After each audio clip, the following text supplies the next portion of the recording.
Então agora a gente vai para a segunda parte, né, que a gente trouxe, assim, um pequeno exemplo, tá, de uma reunião que eu usei com a minha turma, né, minha turma vai de 11 até 14 anos, né, sobre o Frederico Figner. Então a gente vai primeiro assistir um videozinho.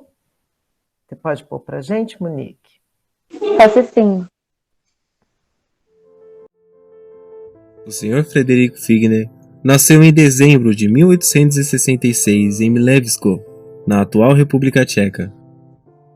Aos 15 anos, partiu para os Estados Unidos da América, levando apenas o dinheiro para a travessia.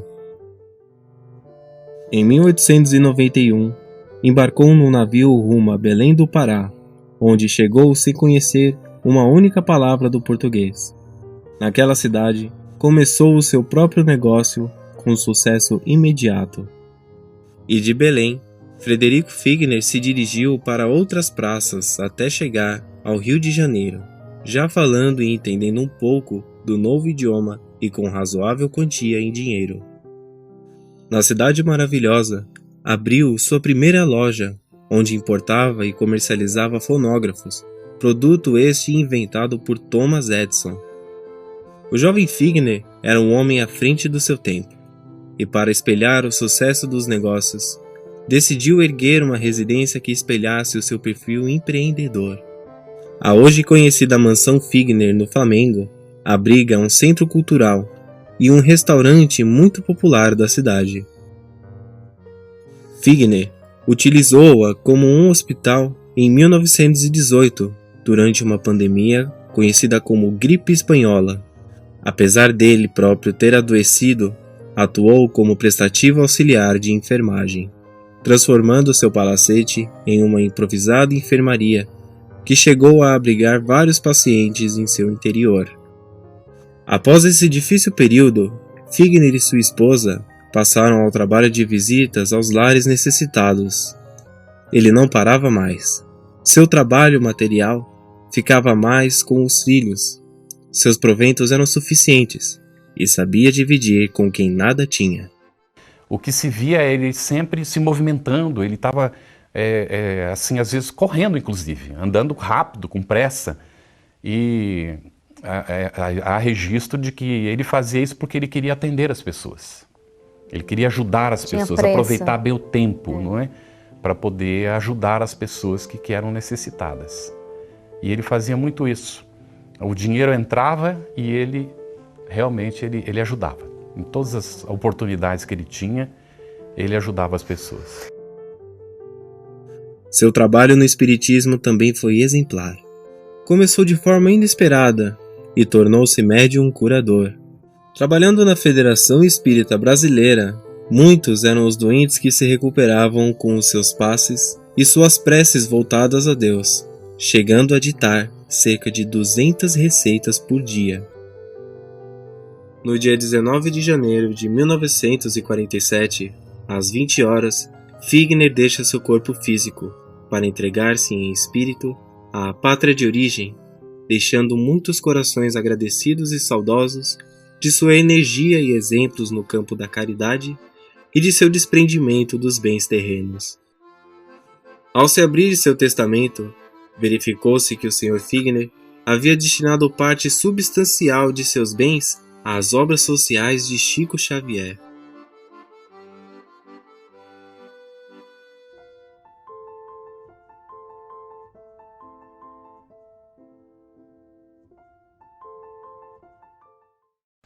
Muito bom, né?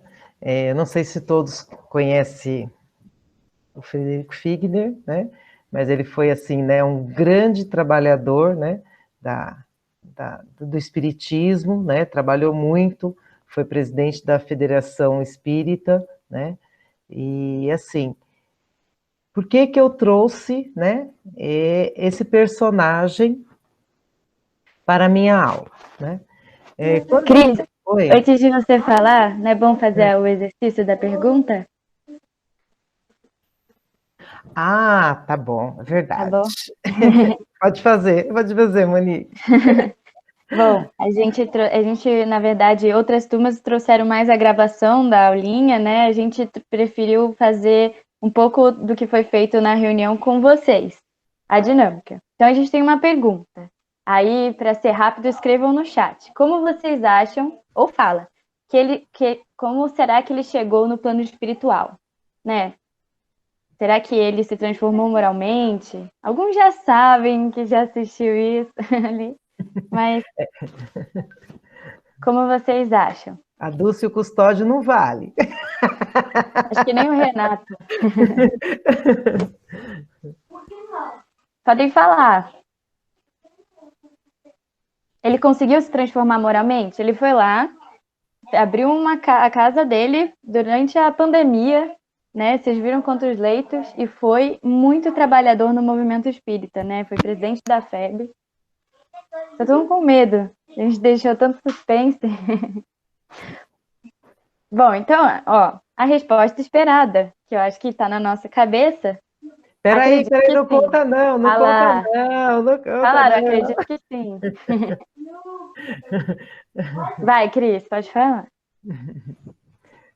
Então, né, mas esse amigo, né, ele trabalhou muito, né, se dedicou bastante, né, mas quando ele chegou no plano espiritual, né, ele foi recebido pelo Dr. Bezerra de Menezes, né, coisa assim básica, ele percebeu que os amigos tinham luz, né, a luz interior, e ele não, né, e aí foi um longo caminho na espiritualidade até ele entender o que tinha acontecido, né? Ele trabalhou muito, ele foi muito caridoso, né? Ele só esqueceu de um detalhezinho, né? Ele esqueceu de trabalhar, né?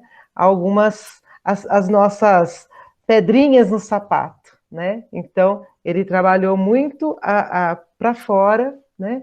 E esqueceu um pouquinho, né, da sua reforma íntima, né, de se trabalhar interiormente, tá? Então, agora eu vou contar... Pode falar. Quando a gente eu levei isso também para minha turma, 9, 10 anos, mas coube a reflexão. A gente até perguntou, né? Ele era um homem de bem? Ele foi? Ele foi um homem de bem, sim, né? Ele fez a caridade, né? Com o coração devotado à caridade ali. Mas ele não chegou, ele não chegou com luz no mundo espiritual. Justamente por isso que a Cris falou. Se você não está no esforço de vencer os vícios, né? De mudar o seu temperamento, de ser gentil, de ser doce, de ter uma boa convivência, tá sempre arrogante, né? E apenas faz uma ação caridosa, isso não é suficiente para que se tenha luz, né? Para que o eu superior cresça dentro da gente. Essa é a ideia que a história traz, e ela dá um choque, né? Não é só fazer um trabalho beneficente que ajuda a gente a ganhar luz, né? Verdade. Então, como a gente já conversou, né, com essa faixa etária, não adianta a gente trazer aqueles conceitos, né, e querer que eles entendam, né? A gente tem que cavucar um pouquinho mais, né? A gente tem que sensibilizar e sempre colocar o outro para a gente chegar neles, né? Porque se a gente for falar direto com eles, aquela barreira já se cria. E aí não adianta, que você pode usar o recurso que for, né? A sua mensagem não chega no coraçãozinho deles, né? Então, quando a gente começou as aulas online, então fiz umas